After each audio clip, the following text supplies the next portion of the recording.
हुकूमत पंजाब का कौमी T20 cricket tournament Multan stadium में कराने का फैसला। ज़िले इंतजामिया और क्रिकेट बोर्ड ने क्रिकेट स्टेडियम में इंतजामात शुरू कर दिए। इस ज़िम्न में डिप्टी कमिश्नर मुल्तान मुदस्सिर रियाज मलिक ने विहाड़ी रोड स्टेडियम का हंगामी दौरा किया। डिप्टी कमिश्नर मुदस्सिर रियाज मलिक का कहना है कि कौमी T20 क्रिकेट टूर्नामेंट 10 था 25 दिसंबर तक मुल्तान स्टेडियम में खेला जाएगा। हुकूमत पंजाब ने सिक्योरिटी इंतजामात फूल प्रूफ बनाने और स्टेडियम के ज़ेर तमीर 4 दीवारी को जल्द अज जल्द मुकम्मल कराने के अहकाम जारी कर दिए। टूर्नामेंट की सिक्योरिटी के लिए 2500 से जायद पुलिस एहलकार और पाक फौज के जवान खिदमत सर अंजाम देंगे। पाकिस्तान क्रिकेट बोर्ड हुकाम ने टूर्नामेंट के इंतजामात पर ब्रीफिंग देते हुए कहा कि टूर्नामेंट में मुल्तान टाइगर्स समेत आलमी खिलाड़ियों पर मुश्तमिल 8 टीमें शिरकत करेंगी।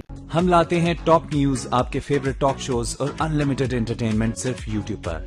अगर आपने अभी तक हमारा चैनल सब्सक्राइब नहीं किया तो अभी सब्सक्राइब करें और बेल आइकॉन को क्लिक करके हमारी लेटेस्ट वीडियोस के बारे में अपडेट जानें।